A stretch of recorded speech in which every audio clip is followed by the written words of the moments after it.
Lo que viene a continuación no es solo una historia de narcotráfico. Es una historia de traición, de impunidad y de una venganza que desató una tormenta en los dos lados de la frontera. Enrique "Kiki" Camarena lo había descubierto todo. Los campos gigantescos en medio del desierto, la protección institucional que los blindaba y el sofisticado sistema financiero que lavaba millones. Lo que no sabía era que ya lo habían marcado. Su nombre estaba escrito. La orden era clara: silenciarlo. El 7 de febrero de 1985, Kiki salió del consulado de Estados Unidos en Guadalajara. Iba a almorzar con su esposa. Nunca llegó. 5 hombres armados lo interceptaron a plena luz del día. Lo subieron a un coche sin placas. Kiki levantó las manos. No opuso resistencia. Desapareció. Ese mismo día también fue secuestrado el piloto Alfredo Zavala, quien había sobrevolado con Kiki las plantaciones en Zacatecas. 2 hombres, 2 piezas clave, 2 mensajes contundentes. La DEA entró en pánico. Washington reaccionó como si se tratara de un ataque militar. Se habló por primera vez de un secuestro de Estado. Estados Unidos selló la frontera. Los autos eran detenidos, las maletas revisadas, los vuelos rastreados. El gobierno mexicano, en cambio, guardaba silencio. La prensa nacional también. Nadie se atrevía a hablar del caso. Nadie quería nombrar a los verdaderos responsables.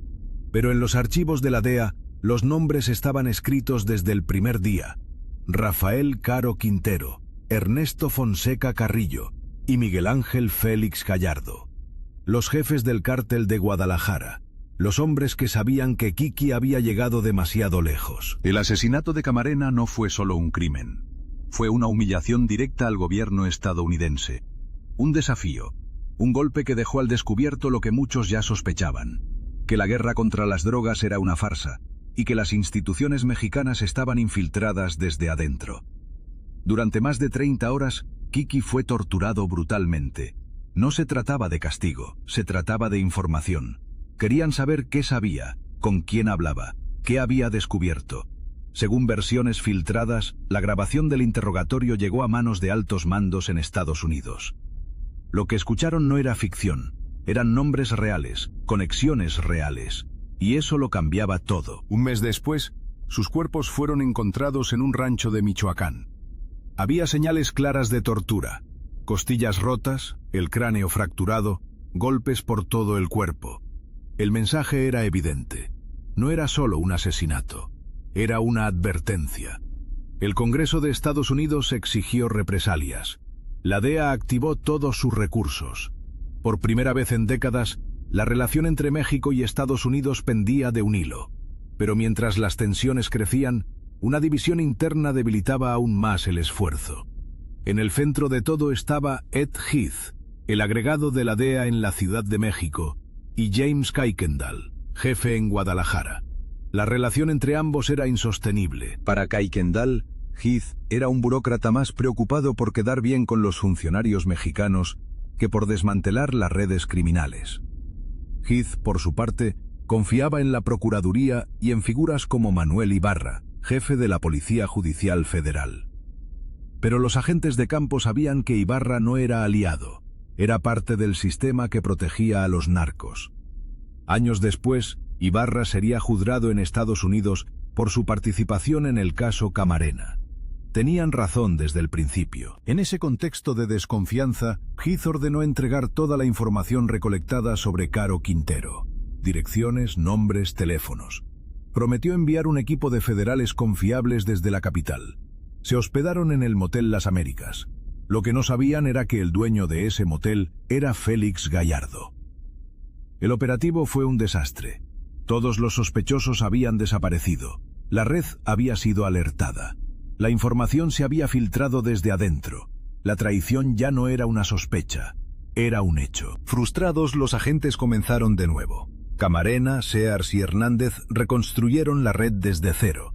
Era como nadar en un río infestado de cocodrilos.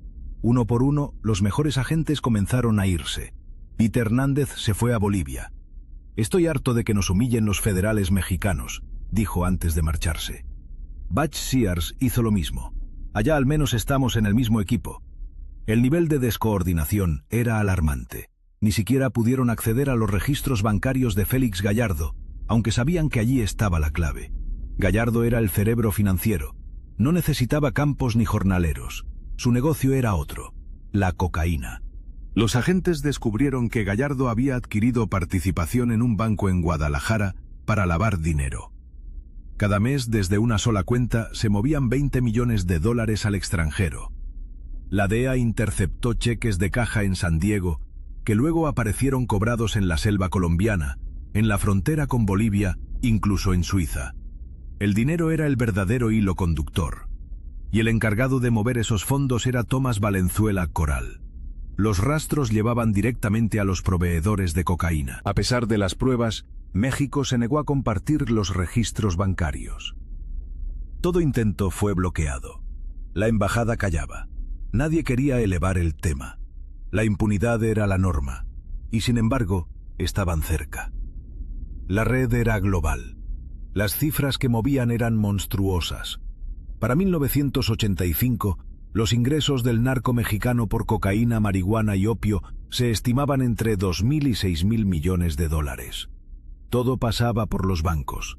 Las maletas con billetes ya no eran necesarias. Ahora todo era transferencia, rápido, limpio y casi imposible de rastrear. Entonces llegó una pequeña esperanza. Un informante entregó las frecuencias de radio utilizadas por Gallardo. Era oro puro, pero la estación de la CIA en Ciudad de México se negó a colaborar. Así que los agentes compraron equipos con su propio dinero en Radio Shack. Lo armaron ellos mismos.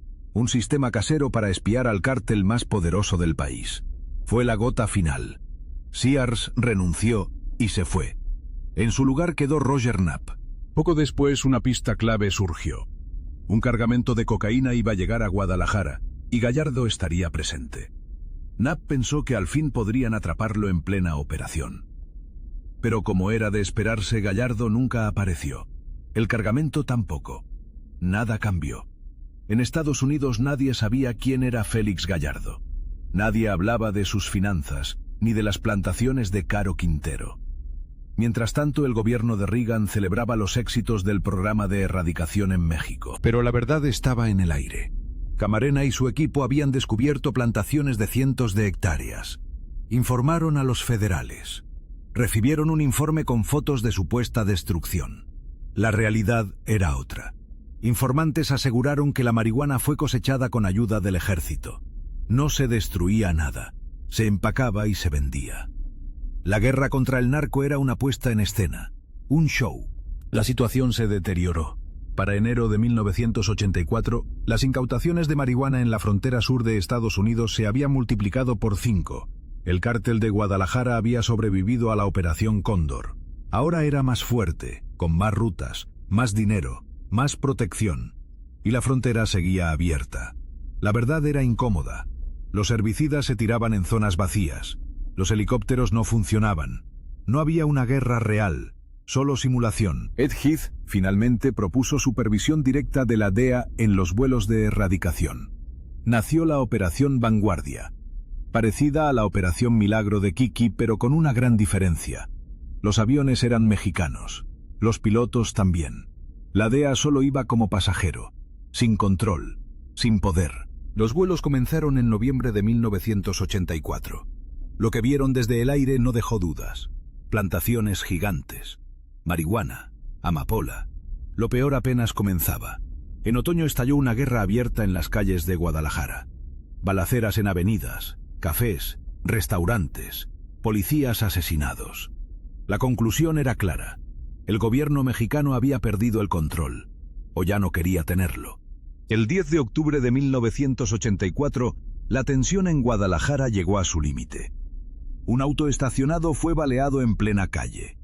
No era un vehículo cualquiera. Era el coche del agente Roger Knapp, uno de los hombres más comprometidos con la investigación sobre el poderoso jefe del narcotráfico, Miguel Ángel Félix Gallardo. Knapp lo interpretó de inmediato como una amenaza directa. Meses atrás, había sido interceptado por guardaespaldas de Gallardo mientras realizaba vigilancia. Lo habían sacado de su auto, intimidado, y le dejaron en claro que sabían quién era y qué hacía. Ahora el mensaje era inequívoco. Debían detenerse o asumir las consecuencias. Pese a ello, la DEA no retrocedió. En lugar de frenarse, intensificaron sus operaciones en ambos lados de la frontera. En junio de ese mismo año, una pista originada en Guadalajara condujo a los agentes estadounidenses hasta un motel en Anaheim, California. Allí descubrieron más de $4 millones en efectivo, manchados con rastros de cocaína. Entre papeles dispersos emergieron cuentas bancarias y depósitos en varias ciudades fronterizas: San Isidro, Laredo y El Paso. Todas esas pistas apuntaban hacia un solo individuo: Tomás Valenzuela Coral, cerebro financiero y operador clave de Félix Gallardo. Las semanas siguientes fueron frenéticas. Finalmente, la DEA logró incautar $13 millones adicionales. Sin embargo, la magnitud del golpe apenas era significativa. Como dijo el agente Scott Adams, lo que tenemos aquí es calderilla. Y tenía razón. Poco después ocurrió algo aún más significativo. En Arizona, un policía estatal interceptó accidentalmente una avioneta con más de 700 kilos de cocaína, valorados en unos $30 millones en el mercado de Los Ángeles. La incautación fue casual, pero representó un golpe directo al corazón del negocio de Gallardo. Aunque no había evidencia concreta, el narcotraficante responsabilizó directamente a la DEA por estas pérdidas. La vida de los agentes ya estaba en peligro. La reacción oficial fue inmediata pero insuficiente. Knapp fue llamado urgentemente desde Ciudad de México por orden directa de la DEA. Él intentó resistir, sintiendo que estaba cerca de un gran avance en su investigación, pero finalmente comprendió la gravedad de la situación. Tenía que irse. Y se fue. La tensión alcanzó niveles sin precedentes, obligando incluso al embajador estadounidense John Gavin a intervenir personalmente con altos funcionarios mexicanos. Gavin lanzó una advertencia clara al gobierno de Miguel de la Madrid. Si otro incidente similar ocurría, las consecuencias serían profundas y duraderas. Pero Kuykendall quería más: una respuesta pública, contundente, que dejara claro que Estados Unidos no iba a tolerar más ataques. Esa respuesta nunca llegó. Pero la tormenta que Kiki Camarena había desatado continuaba creciendo. En abril de 1985, Rafael Caro Quintero fue arrestado en Costa Rica en coordinación con autoridades mexicanas. Tras su captura, la prensa mexicana, antes en silencio absoluto, ahora divulgaba los lujos y excesos del capo. Un ejército privado de 1.000 hombres, más de 300 empresas y una fortuna inimaginable. Rafa admitió ante los medios su actividad en el narcotráfico, pero negó haber cometido asesinato. Mi primer problema con la ley fue cuando nací, aseguró, intentando justificar sus acciones como parte natural de una vida en la sierra. Su arresto, lejos de cerrar el caso, abrió aún más interrogantes. Poco después, Ernesto Fonseca Carrillo, conocido como Don Neto, fue capturado en Puerto Vallarta. Durante el interrogatorio culpó directamente a Caro Quintero del secuestro y asesinato de Camarena. Dijo haber presenciado la tortura y muerte de la gente e incluso golpeado a Caro Quintero por dejar morir a Kiki. Finalmente, fue condenado a 40 años de prisión y cumplió parte de su sentencia bajo arresto domiciliario. Mientras tanto, Félix Gallardo seguía intocable. Sus finanzas permanecían protegidas, sus movimientos discretos. Pero otro personaje clave caería pronto: Ramón Mata Ballesteros, narcotraficante hondureño conectado directamente con Gallardo. Su captura en 1988 en Honduras fue polémica. Fue secuestrado por fuerzas especiales estadounidenses, llevado ilegalmente a Estados Unidos y juzgado con rapidez.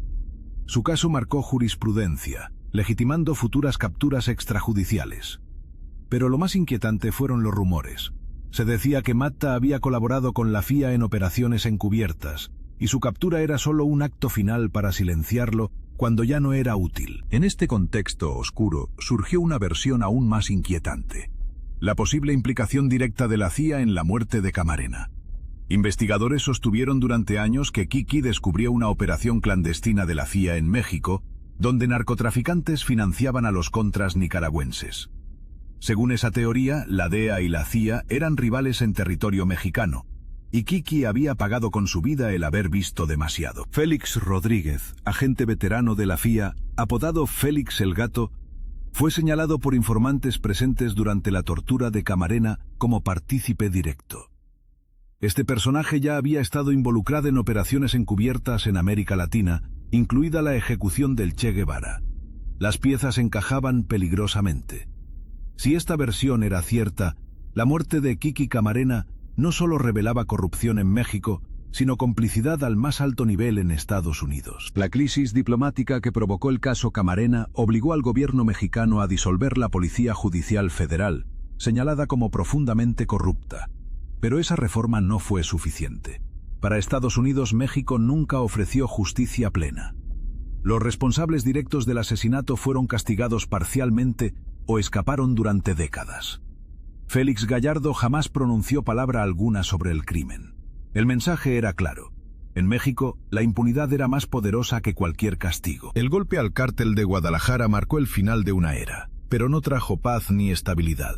Al contrario, los años 90 trajeron una violencia aún más brutal. El vacío dejado por los capos capturados dio lugar a nuevas generaciones de narcos, más agresivos, más sanguinarios y mucho mejor organizados. Los viejos cárteles dieron paso a grupos fragmentados que desataron guerras internas interminables. El asesinato de Kiki Camarena quedó marcado en la historia como un punto de inflexión. Estados Unidos radicalizó su estrategia antidrogas, implementando políticas más agresivas y militarizadas.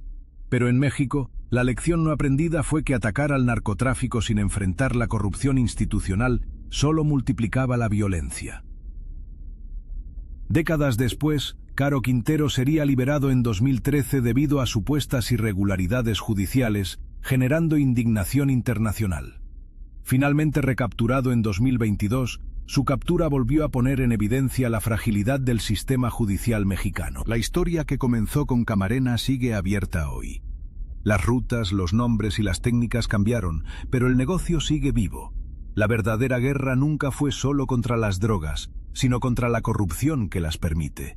Y mientras esa batalla no se gane, México seguirá atrapado en un círculo de violencia interminable. El legado de Kiki Camarena no es una historia cerrada. Es un recordatorio constante de que la verdad, tarde o temprano, sale a la luz, y cuando lo hace, duele. Este relato no busca solo exponer hechos. Busca que entendamos la profundidad de lo ocurrido, porque solo así podremos enfrentar lo que viene. Si has llegado hasta aquí, sabes que esta historia aún no termina. Este documental existe porque mereces conocer la verdad. Suscríbete y comparte esta historia para que nunca más nadie diga que no sabía. La detención de Rafael Caro Quintero en 1985 marcó un antes y un después en la guerra contra el narcotráfico en México. Pero el eco de su captura solo duró unas semanas antes de que la maquinaria criminal volviera a girar, más feroz y sofisticada que nunca. El gobierno mexicano celebraba ante la prensa, mientras en las sombras los verdaderos capos reorganizaban sus imperios. Si algo quedó claro para todos, es que la hidra del narco no desaparece cuando le cortan una cabeza. Siempre surgen otras, más jóvenes, más despiadadas, más hambrientas de poder y de sangre. Mientras Caro Quintero era exhibido ante el mundo como trofeo, la estructura que él ayudó a consolidar seguía intacta. Sus conexiones en Guadalajara, Culiacán y Sonora sobrevivieron al operativo. La fortuna del capo se había movido hábilmente entre decenas de empresas fantasma, terrenos rurales y bancos cómplices. Al mismo tiempo, su círculo más íntimo, ese que conocía cada secreto del negocio, se dispersó por toda la región, refugiándose bajo la protección de políticos, policías y jueces comprados a precio de oro. Lo que parecía el fin de una era en realidad la semilla de un nuevo ciclo. El propio Caro Quintero, ya en prisión, se convirtió en leyenda. Los medios mexicanos reconstruyeron su vida con una mezcla de morbo y admiración, repitiendo la historia del niño campesino que desafió a los poderosos, conquistó la ciudad y se hizo dueño de la sierra y del asfalto. Sin embargo, los detalles más oscuros de su biografía, la violencia, los secuestros, las traiciones, siempre quedaban envueltos en un velo de misterio. Los periodistas que intentaban ir más allá de la versión oficial solían terminar silenciados, amenazados, o en el peor de los casos, desaparecidos. Mientras tanto, Félix Gallardo observaba desde las sombras. Nadie podía tocarlo. Su perfil bajo y sus conexiones lo hacían intocable. No era un narco cualquiera. Era el padrino, el arquitecto silencioso de los acuerdos que mantenían la paz, relativa, entre cárteles, políticos y empresarios. Sabía moverse en el terreno peligroso de la diplomacia criminal, negociando con quien hiciera falta para proteger sus intereses. Tenía una máxima: nunca dejes que tu nombre esté en la boca de los poderosos ni en los archivos de la policía. Eso le funcionó por un tiempo, pero la presión internacional iba en aumento. En 1989, las autoridades mexicanas finalmente lograron detener a Félix Gallardo en Guadalajara. La noticia fue celebrada tanto en México como en Estados Unidos, pero detrás del aplauso se escondía otra realidad. La caída del Padrino abrió la puerta al caos. Con Gallardo fuera de juego, sus antiguos aliados y subordinados comenzaron una guerra sin cuartel por el control de las rutas y territorios. Sinaloa, Tijuana, Juárez y el Golfo se convirtieron en escenarios de batallas abiertas, emboscadas y masacres. La violencia se multiplicó. Ya no era solo una disputa entre criminales. La guerra por la sucesión arrastró a policías, militares, periodistas y hasta familias enteras. El Estado mexicano, débil y profundamente infiltrado, respondía con operativos espectaculares que rara vez cambiaban algo de fondo. La sociedad, por su parte, aprendió a vivir con el miedo. Balaceras en plena calle, cuerpos colgados en puentes, narcomensajes escritos con sangre y rabia. En las noticias, la palabra narcotráfico se volvió parte del paisaje cotidiano. Al mismo tiempo, en Estados Unidos, la administración Reagan intensificaba la presión sobre México para que hiciera más. El discurso era claro: mientras los cárteles mexicanos inundaran las calles de ciudades estadounidenses con cocaína, marihuana y heroína, la ayuda económica y política estaría condicionada a la cooperación total. Se multiplicaron los fondos para la DEA, se aprobaron leyes más duras, se fortalecieron los controles fronterizos. Pero el flujo no se detenía. Si acaso, se diversificaba. Los capos mexicanos se adaptaron con velocidad asombrosa. Comenzaron a innovar en métodos de transporte y lavado de dinero, utilizando túneles, avionetas, submarinos artesanales y redes de empresas fachada. Aprovecharon la corrupción estructural de ambos lados de la frontera. Lo mismo sobornaban a policías rurales en Chihuahua que a banqueros en Miami. La lección estaba clara: el narco no es solo violencia, es sobre todo negocio, inteligencia y adaptación constante. En los años 90, el mapa del crimen organizado mexicano se reconfiguró radicalmente. Surgieron nuevos líderes: Amado Carrillo Fuentes, el Señor de los Cielos; los hermanos Arellano Félix en Tijuana; el Chapo Guzmán y los Beltrán Leiva en Sinaloa; Osiel Cárdenas en el Golfo. Cada uno con su propio estilo, su propia estructura, sus propios códigos. Algunos prefirieron la discreción y el bajo perfil. Otros se convirtieron en leyenda a fuerza de violencia mediática y crueldad sin límites. La guerra interna entre los nuevos cárteles pronto se salió de control. El Estado, sin capacidad real para imponer el orden, alternaba entre la negociación y la represión, a menudo perdiendo el control de las fuerzas de seguridad. Policías federales y militares caían en la nómina del narco. Los gobernadores se convertían en socios o títeres de los carteles más poderosos. Los periodistas independientes, cuando se atrevían a denunciarlo, pagaban con su vida. México en menos de una década pasó de la pax mafiosa impuesta por Gallardo a un estado de guerra crónica y fragmentada. Algunos episodios ilustran la magnitud de esta transformación. En 1993, el asesinato del cardenal Juan Jesús Posadas Ocampo en el aeropuerto de Guadalajara estremeció al país. Oficialmente fue un error, un fuego cruzado entre sicarios rivales. Pero muchos sospecharon una ejecución deliberada, quizás por lo que el cardenal sabía o por las alianzas peligrosas de la Iglesia con ciertos sectores del poder. El mensaje era aterrador. Ya nadie estaba a salvo. A la par, la sofisticación del lavado de dinero alcanzó niveles insospechados. Los cárteles mexicanos comenzaron a invertir en hoteles de lujo, constructoras, centros comerciales y hasta equipos de fútbol. El dinero ilícito se mezclaba con el flujo legal en una economía que necesitaba de ambos para no colapsar. Las fronteras entre narco y Estado, entre legalidad y crimen, se volvieron cada vez más difusas. Estados Unidos, por su parte, nunca estuvo exento de responsabilidad.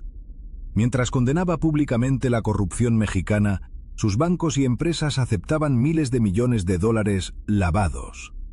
Las armas estadounidenses cruzaban la frontera de norte a sur, alimentando la guerra que luego justificaría la intervención militar y los fondos de cooperación. La llamada guerra contra las drogas era en realidad una guerra de intereses cruzados donde todos, en mayor o menor medida, obtenían su parte. En este contexto, la figura de Kiki Camarena no dejó de crecer. Su muerte se convirtió en símbolo del sacrificio y la traición. La DEA lo adoptó como mártir, y cada año en su nombre se relanzaban campañas y operativos en todo el continente. Sin embargo, la verdad detrás de su asesinato seguía envuelta en sombras. Testimonios, documentos y nuevas investigaciones apuntaban a la complicidad de funcionarios mexicanos, pero también a la posible participación de la CIA y del gobierno estadounidense. El caso Camarena mostró que en el mundo del narco, las fronteras entre amigos y enemigos, entre aliados y traidores, son tan inestables como la misma cocaína en polvo. A partir del año 2000, el nuevo milenio trajo consigo otra mutación del fenómeno. Los viejos jefes fueron cayendo, uno tras otro, pero el negocio se expandió. Metanfetaminas, tráfico de personas, extorsión, secuestro. Los cárteles diversificaron su portafolio criminal. Surgieron los Zetas, exmilitares convertidos en sicarios, cuya brutalidad superó todo lo visto hasta entonces. Los cárteles del Pacífico y el CJNG llevaron la violencia a niveles de guerra abierta, desplazando a comunidades enteras, desafiando abiertamente al Estado, controlando territorios y ejerciendo funciones que antes eran exclusivas del gobierno: impartir justicia, repartir alimentos, garantizar, a su modo, el orden. Los gobiernos mexicanos cambiaron de partido, de discurso y de estrategia. Pero la esencia del problema nunca se tocó: la corrupción sistémica y la desigualdad estructural que alimentan el ciclo del narco. Se sucedieron sexenios de promesas, reformas superficiales, escándalos y masacres. La guerra contra el narco, declarada en 2006 por Felipe Calderón, solo sirvió para multiplicar el número de muertos y desaparecidos. Los cárteles se adaptaron, se dividieron, mutaron de nombre, pero nunca dejaron de crecer. Mientras tanto, la sociedad mexicana aprendió a sobrevivir entre la esperanza y el miedo, entre la indignación y la resignación. Las nuevas generaciones crecieron viendo a los narcos como figuras trágicas, villanos o héroes de una historia sin final claro. Las series de televisión, las canciones y la cultura popular convirtieron a los jefes en íconos, mientras en la vida real la violencia cotidiana dejaba cicatrices profundas e imborrables. Hoy, el legado de aquellos años oscuros sigue presente. El asesinato de Kiki Camarena, la traición de las instituciones, la impunidad de los capos y la brutalidad de la guerra interna no son historia antigua, son heridas abiertas. La verdad, como dijo un periodista valiente, no sirve de nada si no se cuenta completa. Por eso, este relato no pretende ofrecer consuelo, sino un espejo incómodo, pero necesario, para entender por qué México sigue atrapado en un ciclo de sangre, dinero y poder. Si llegaste hasta aquí, sabes que la historia del narcotráfico en México no es solo la historia de narcos y policías. Es la historia de un país que aún lucha por no perder la esperanza, aunque a veces el precio parezca demasiado alto. Porque, aunque la impunidad siga siendo más resistente que la cocaína, contar lo que pasó, aunque duela, es el primer paso para que algo cambie. En la memoria colectiva mexicana, la guerra contra el narco parece no tener fin. Es una sombra que cruza generaciones, un eco que resuena en cada rincón del país, desde la frontera norte hasta las selvas del sur.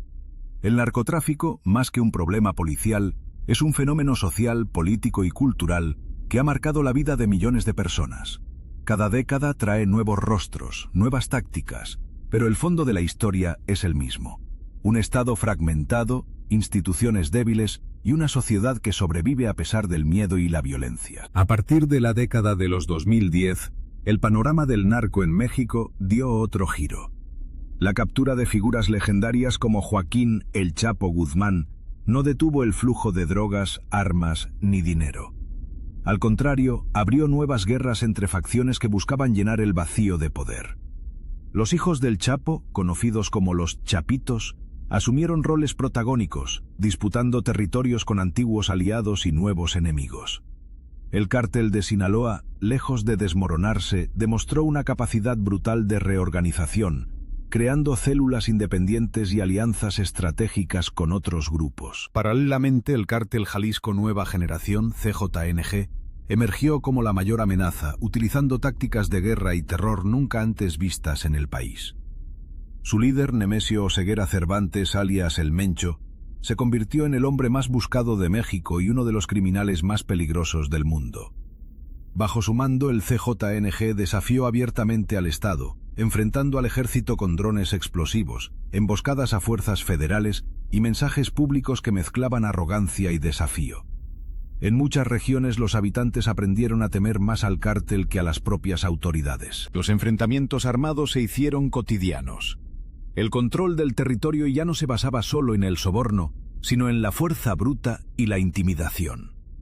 El narco empezó a regular la vida diaria: impuestos clandestinos, toques de queda, limpias de rivales y supuestos criminales comunes. El CJNG, en particular, se volvió experto en el uso de la propaganda.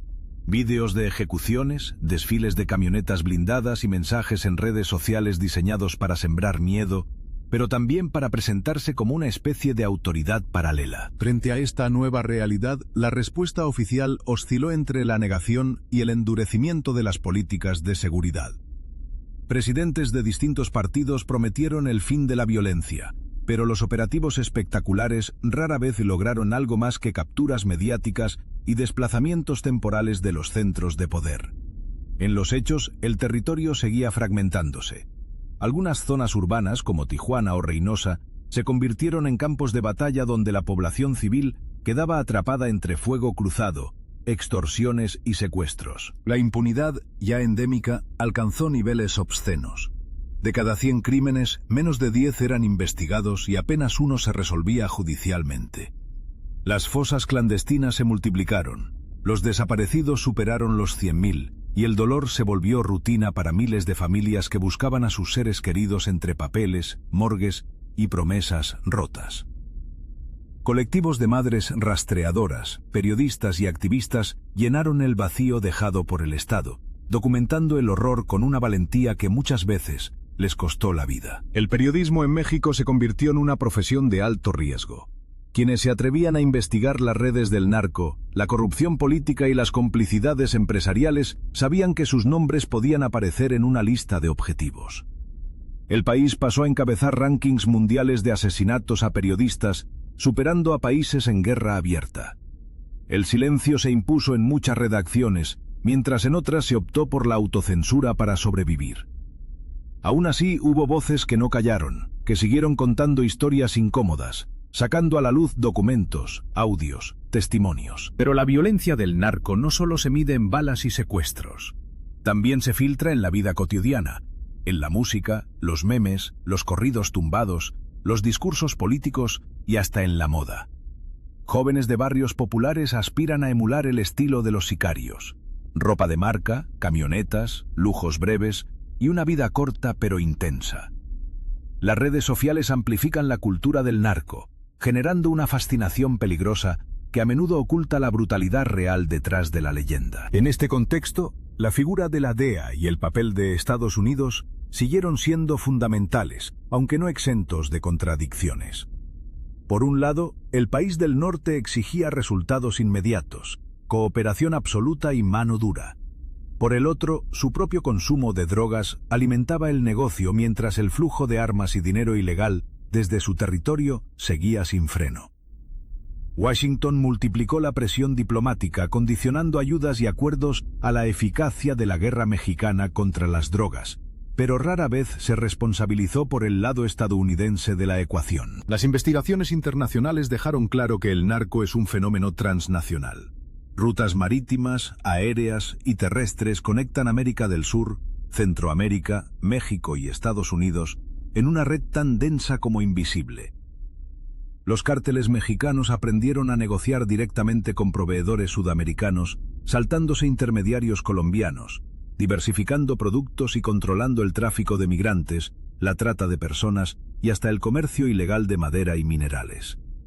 El crimen se volvió global, imposible de combatir con políticas locales y acuerdos bilaterales limitados. Mientras tanto, las promesas de justicia para casos emblemáticos como el de Kiki Camarena se fueron diluyendo en la memoria pública. Los responsables directos pagaron sentencias variables. Algunos escaparon, otros murieron en prisión. Las nuevas generaciones conocen su historia a través de series de televisión y documentales, pero pocas veces logran dimensionar el impacto real que tuvo su asesinato en la relación bilateral y en la transformación del narcotráfico mexicano. La lección sigue siendo dura. La muerte de un agente, por más importante que sea, no detiene el flujo de intereses y complicidades. En 2 años recientes, la narrativa oficial insiste en que la batalla contra los cárteles es cuestión de tiempo, estrategia y voluntad política. Pero la realidad es mucho más compleja. Cada golpe a un jefe importante produce nuevos liderazgos y alianzas. Cada operativo masivo desplaza la violencia de una región a otra. Las cifras de homicidios, desaparecidos y desplazados forzados no dejan de crecer. Los programas sociales, aunque necesarios, no logran frenar la lógica del narco, que aprovecha la miseria, la falta de oportunidades y la desesperanza de millones de jóvenes. En el fondo, el narcotráfico es un síntoma de problemas estructurales: corrupción institucional, desigualdad extrema, educación precaria, justicia lenta y una economía que nunca termina de integrar a todos. Mientras esas condiciones se mantengan, el narco seguirá encontrando terreno fértil para reclutar, corromper y expandirse. Lo que comenzó como una guerra por las rutas de la droga, hoy es una guerra por el control territorial, la legitimidad social y, en el fondo, por el alma misma del país. No todo es oscuridad. En medio del caos han surgido movimientos ciudadanos, periodistas independientes, colectivos de víctimas y jóvenes que apuestan por otras formas de vida. Hay historias de comunidades que expulsaron al narco, de jueces honestos, de policías que resistieron la tentación del dinero fácil. Son la excepción, no la regla, pero demuestran que no todo está perdido. El reto es enorme y la historia, lejos de terminar, sigue escribiéndose cada día en cada rincón de México. Hoy, cuando miramos hacia atrás, es imposible no sentir una mezcla de rabia, tristeza y esperanza. Rabia por la sangre derramada, tristeza por los sueños rotos y esperanza por quienes no se resignan. El caso Camarena, con toda su complejidad, sigue siendo un espejo incómodo que nos obliga a cuestionar el presente. ¿Realmente hemos aprendido algo? ¿O solo cambiamos de nombres y de rostros en una guerra interminable? Quizás la lección más dura es que no existe una solución rápida ni sencilla. El narcotráfico es un monstruo de 1000 cabezas que se alimenta del silencio, de la impunidad y de la indiferencia. La única salida real pasa por reconstruir el tejido social, fortalecer las instituciones y, sobre todo, no olvidar nunca a las víctimas. Recordar a Kiki Camarena no es solo rendir homenaje a un agente valiente, sino asumir que su historia es la historia de un país entero que aún lucha por encontrar la paz. Por eso este relato termina, pero la historia no. México sigue escribiendo su destino, entre luces y sombras, entre esperanza y dolor. Lo que comenzó como una crónica del narco es, en el fondo, la historia de un pueblo que se resiste a desaparecer, que cada día vuelve a empezar, aunque el precio sea tan alto como la vida misma. Hablar hoy del narcotráfico en México es sumergirse en una historia que nunca se detiene, como un río subterráneo que a veces desaparece de la superficie, pero sigue su curso, modelando el paisaje social, político y hasta psicológico de un país entero. Han pasado décadas desde la muerte de Kiki Camarena, y sin embargo su fantasma sigue recorriendo despachos, cuarteles, redacciones y sobre todo las calles donde la violencia dejó de ser noticia y se volvió costumbre. Algunos podrían pensar que después de tanto horror, de tantas masacres, traiciones y escándalos, ya no queda nada por contar. Pero lo cierto es que cada generación vive su propia versión del infierno, y los nombres cambian, pero la lógica del poder, del dinero y del miedo permanece. Las cifras lo confirman. México acumula más de 400.000 muertos y más de 100.000 desaparecidos desde que se declaró la guerra contra el narco en 2006. Cada número es una familia rota, una comunidad traumatizada, un proyecto de vida cancelado. No se trata solo de grandes capos y operaciones millonarias. El narco ha mutado, aprendiendo a adaptarse a los cambios políticos, tecnológicos y sociales. Hoy los grupos criminales diversifican sus actividades. Además del tráfico de drogas, dominan la extorsión, el secuestro, el robo de combustibles, el tráfico de personas, el contrabando de armas y hasta la minería ilegal. La palabra cártel ya no describe solo a una organización vertical con un jefe absoluto, sino a una red flexible, con células autónomas y alianzas temporales que pueden pelearse a muerte un día y pactar treguas al siguiente. El poder del narco se basa en dos pilares: el control del territorio y la capacidad de infiltrar o corromper al Estado. La corrupción no es solo el pago a un policía para que mire hacia otro lado. Es un entramado donde participan funcionarios, jueces, políticos, empresarios e incluso, en algunos casos, agentes internacionales. Cada vez que un escándalo de corrupción sacude al país, el mensaje que se envía es claro: el crimen organizado no solo sobrevive, sino que se alimenta de las debilidades institucionales. Los cárteles han aprendido a leer el pulso social y aprovechar el abandono gubernamental. Hay comunidades donde los narcos construyen carreteras, reparten despensas, financian fiestas patronales e incluso intervienen en disputas familiares. Para muchos, el narco se vuelve el gobierno real, el único que responde rápido a las necesidades básicas. Esta simbiosis es peligrosa. Cuando la delincuencia organizada sustituye al Estado, la frontera entre bueno y malo se difumina, y la cultura del narco permea el tejido social. La narrativa oficial insiste en que la violencia es producto de la disputa entre cárteles, pero la verdad es más compleja. Detrás de cada enfrentamiento suele haber una historia de traiciones, de acuerdos rotos, de intereses económicos que involucran a empresarios legales, lavadores de dinero y hasta a gobiernos extranjeros. El tráfico de drogas no sería negocio sin la demanda constante en Estados Unidos y Europa, ni sin los bancos internacionales dispuestos a lavar millones de dólares a cambio de jugosas comisiones. En los últimos años, el flujo migratorio hacia el norte se ha convertido también en una beta para el crimen organizado. Los cárteles cobran cuotas a migrantes, extorsionan a sus familias y los utilizan como moneda de cambio en sus tratos con autoridades locales. Las historias de secuestros masivos, violaciones y desapariciones de migrantes son una herida abierta en la frontera sur y norte del país. Mientras tanto, los grandes medios solo se ocupan de la violencia cuando estalla una masacre especialmente escandalosa, pero ignoran la cotidianidad del horror que viven millones cada día. La relación con Estados Unidos sigue siendo ambigua. Por un lado, existe una cooperación constante en materia de inteligencia, capacitación y equipamiento policial. Por el otro, la frontera es un colador. Cada año cruzan hacia México cientos de miles de armas, muchas de ellas provenientes de tiendas legales en Texas y Arizona. Mientras tanto, el dinero del narco termina en bancos estadounidenses y europeos y rara vez se castiga a quienes lo reciben. En el plano político, la guerra contra el narco ha sido utilizada como bandera electoral y como cortina de humo para tapar crisis económicas y escándalos de corrupción. Cada sexenio anuncia su propia estrategia: mano dura, abrazos no balazos, justicia social, pero los resultados rara vez cambian. En el fondo, lo que no se ha querido admitir es que el narco no es un problema externo que se pueda erradicar con ejército y policías, sino una consecuencia directa de la desigualdad, la impunidad y el abandono de millones. En muchos lugares la gente aprende a sobrevivir negociando su día a día con ambos bandos, los criminales y las autoridades. No te metas, no preguntes, no denuncies. Son reglas no escritas que garantizan la supervivencia. Los niños crecen sabiendo diferenciar el sonido de los disparos, las mujeres organizan redes para protegerse y los hombres jóvenes enfrentan el dilema de emigrar, unirse al narco o resignarse a trabajos mal pagados.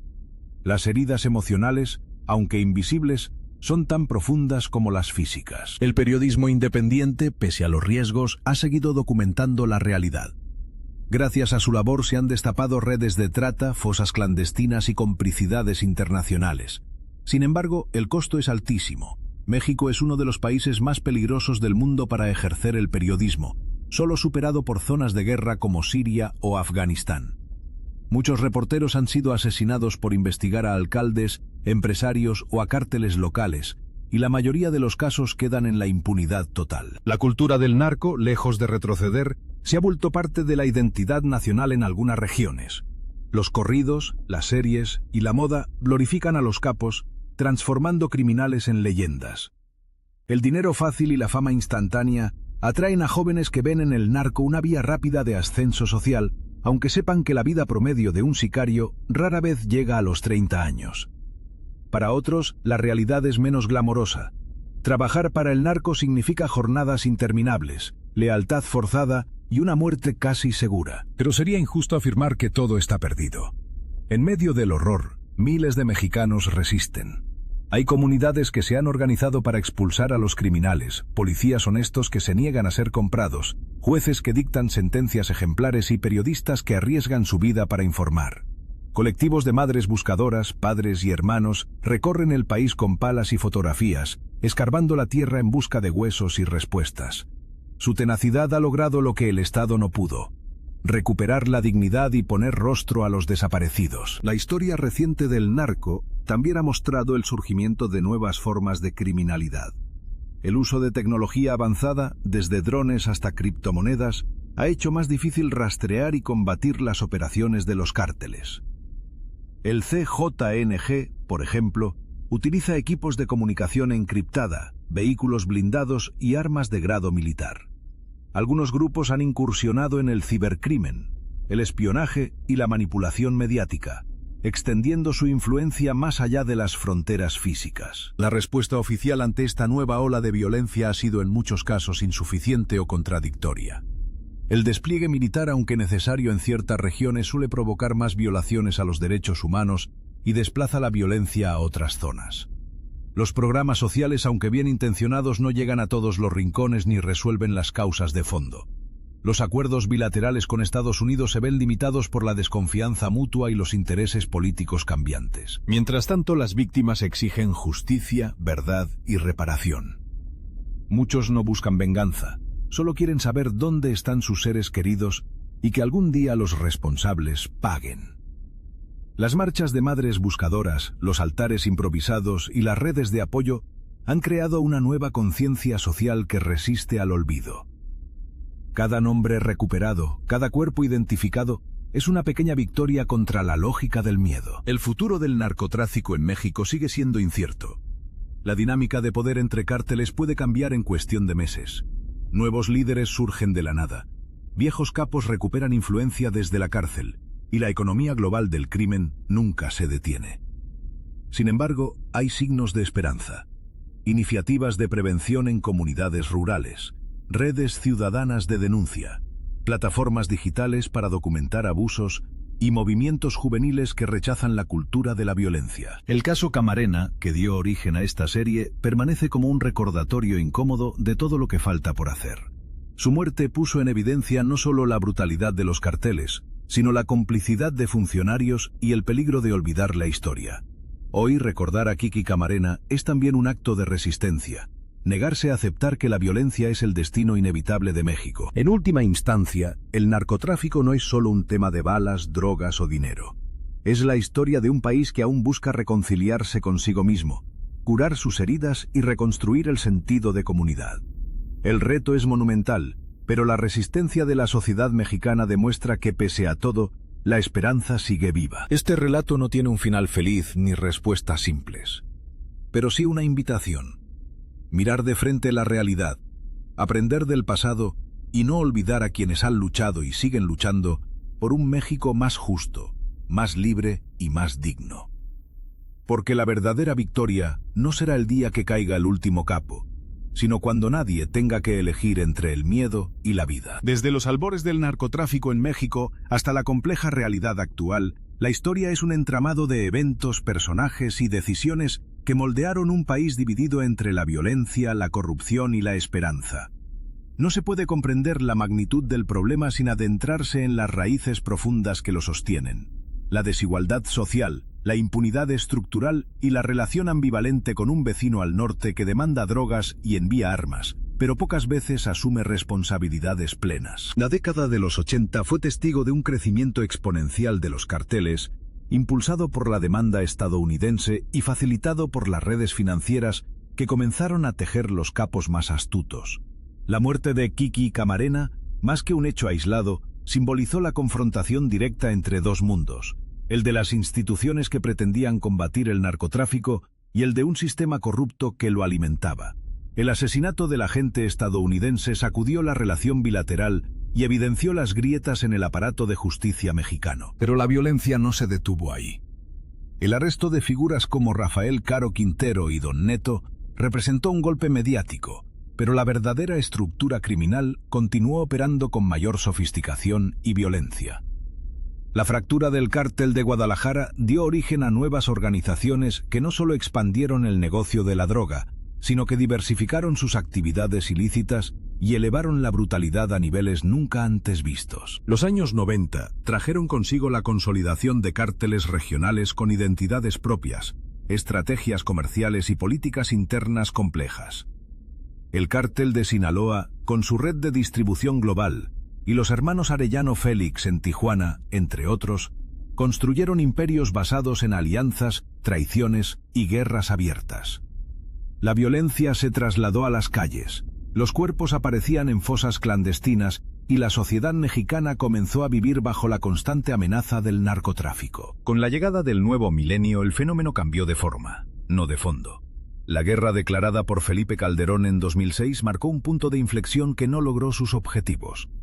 La militarización de la lucha contra el narcotráfico exacerbó la violencia, aumentando las bajas civiles y desplazando a las comunidades rurales. Sin embargo, los cárteles se adaptaron rápidamente, fragmentándose en células más pequeñas y aumentando su poder regional. La corrupción siguió siendo un elemento clave.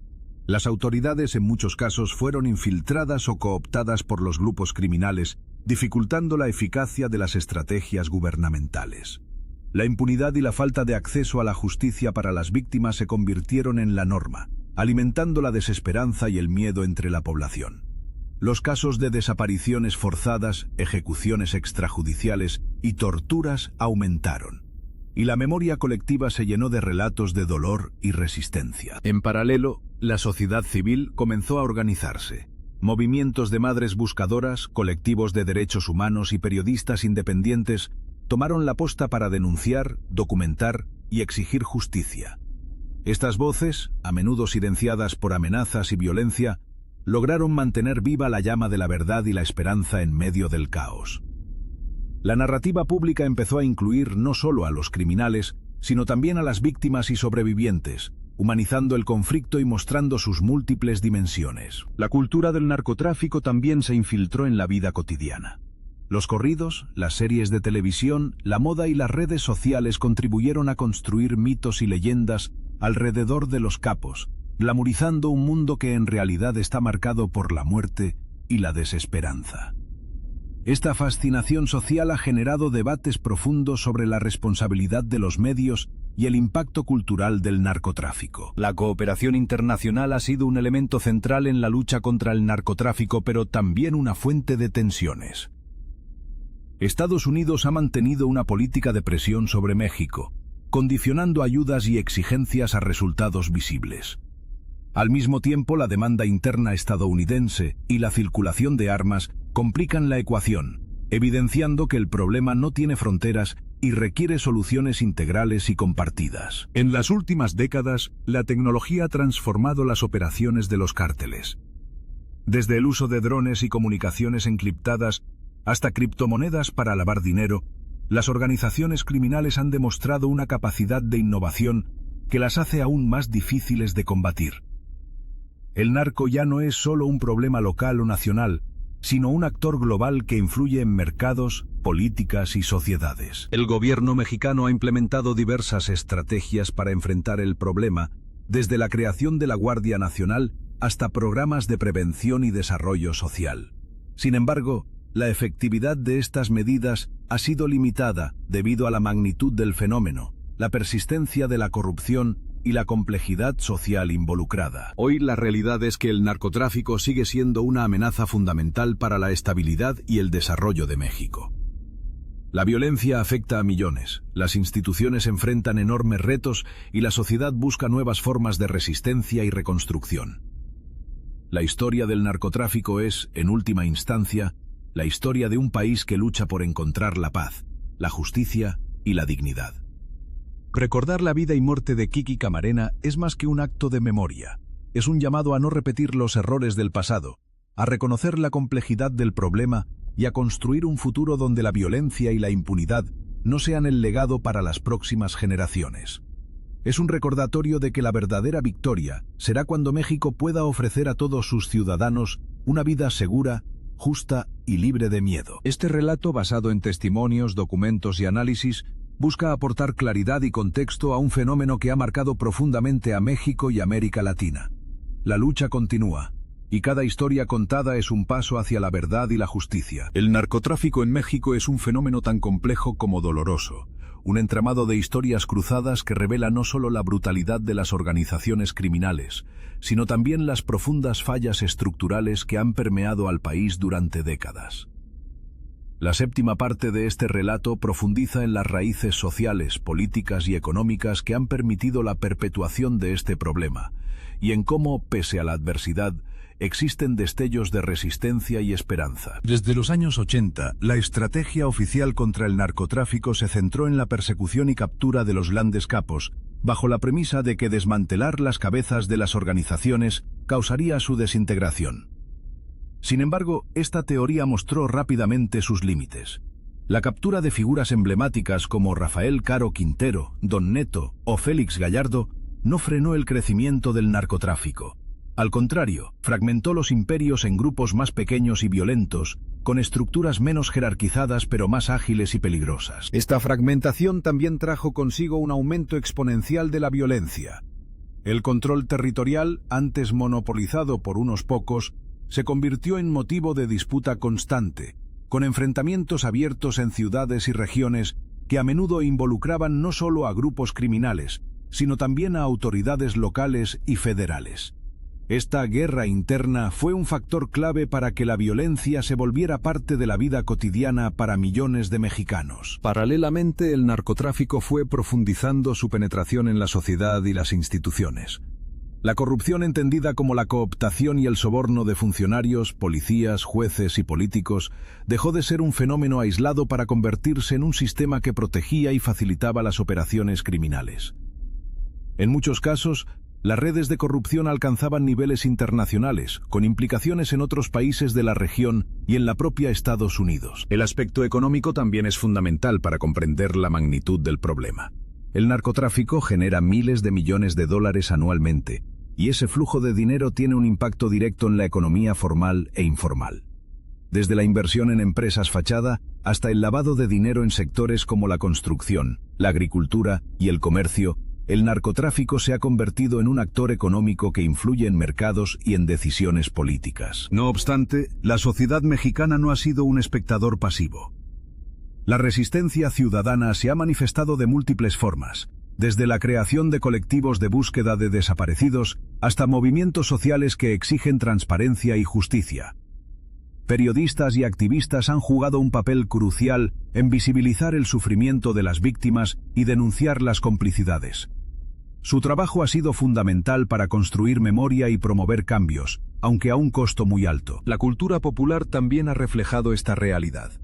La música, el cine y la literatura han contado historias del narcotráfico que van más allá del sensacionalismo, explorando las causas, las consecuencias y las luchas internas. Este diálogo cultural contribuye a que la sociedad pueda comprender mejor el fenómeno y, en algunos casos, a cuestionar la normalización de la violencia. En el plan internacional, la cooperación entre países ha sido clave, pero insuficiente.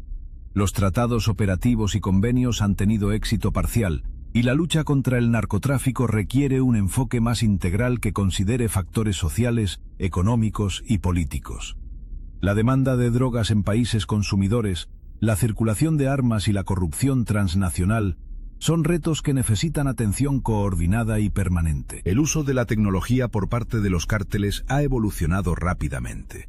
Desde el cifrado de comunicaciones hasta el uso de drones y la penetración en redes digitales, los grupos criminales han demostrado una capacidad de adaptación impresionante.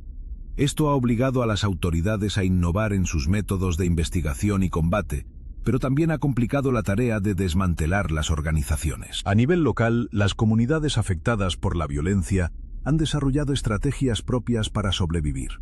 y, en algunos casos, para expulsar al narcotráfico. Estas experiencias de resistencia son testimonios de la capacidad humana para enfrentar la adversidad y construir alternativas, aunque el camino sea largo y difícil. La historia del narcotráfico en México también es la historia de la impunidad. Muchos crímenes quedan sin resolver y la justicia es un privilegio inaccesible para la mayoría. Esta falta de justicia perpetúa la violencia y la desesperanza y exige reformas profundas en los sistemas judicial y policial. El caso de Kiki Camarena sigue siendo emblemático para entender estos fenómenos. Su asesinato no solo reveló la brutalidad de los cárteles, sino también la complicidad de actores estatales y la dimensión internacional del problema. A 40 años de su muerte, su historia sigue siendo una llamada a la reflexión y a la acción para evitar que tragedias similares se repitan. Mirar al futuro implica reconocer que el narcotráfico es un desafío multifacético que requiere la participación activa de todos los sectores de la sociedad. No hay soluciones mágicas ni caminos fáciles, pero sí una oportunidad para reconstruir el tejido social, fortalecer las instituciones y construir una cultura de legalidad y respeto. Este relato busca contribuir a ese proceso, ofreciendo una mirada profunda, crítica y humana sobre un fenómeno que ha marcado la historia reciente de México.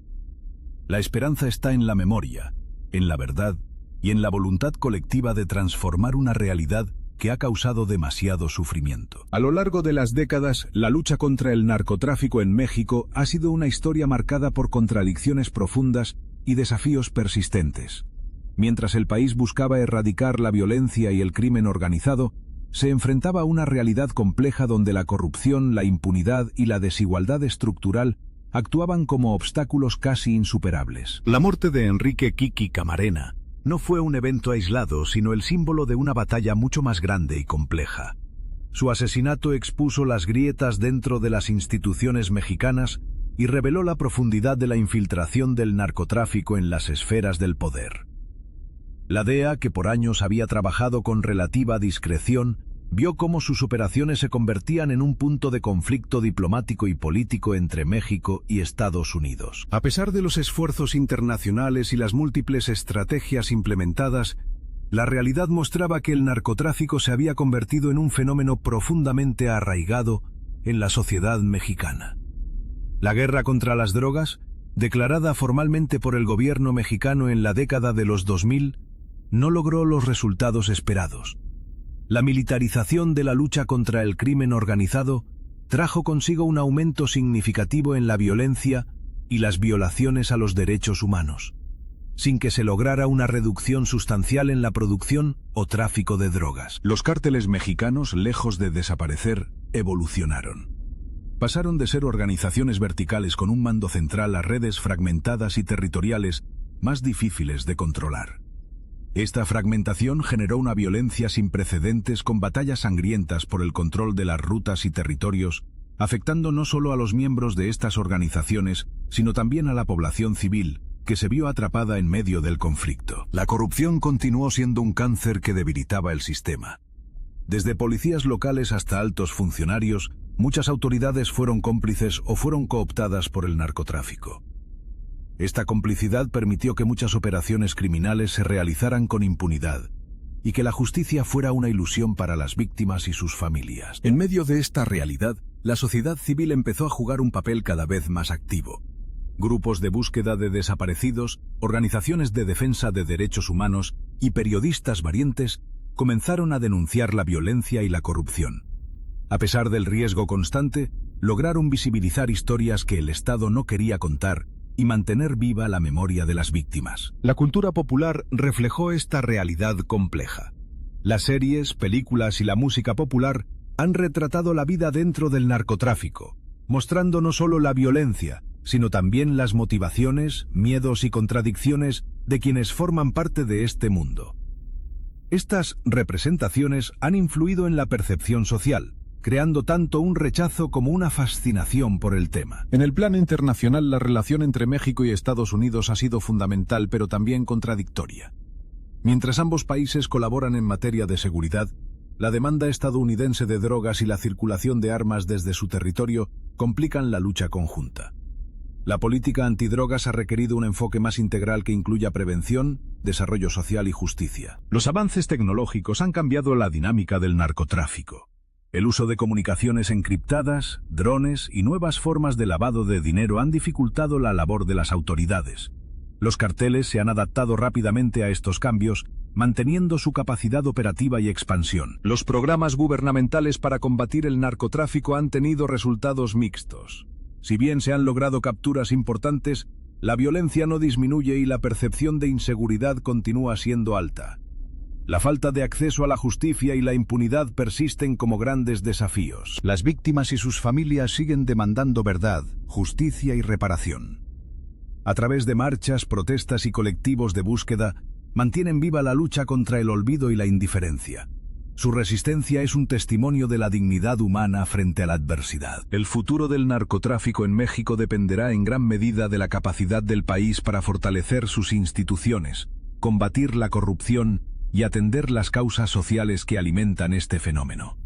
La educación, la inclusión social y la justicia serán pilares fundamentales para romper el ciclo de violencia. Recordar la historia de Kiki Camarena es fundamental para entender los desafíos actuales. Su legado es un llamado a no repetir los errores del pasado y a construir una sociedad más justa y segura. La lucha contra el narcotráfico no es solo tarea del Estado, sino de toda la sociedad. Este relato busca aportar una mirada profunda y humana sobre un problema que afecta a millones. La historia del narcotráfico en México es también la historia de resistencia, esperanza y búsqueda de justicia.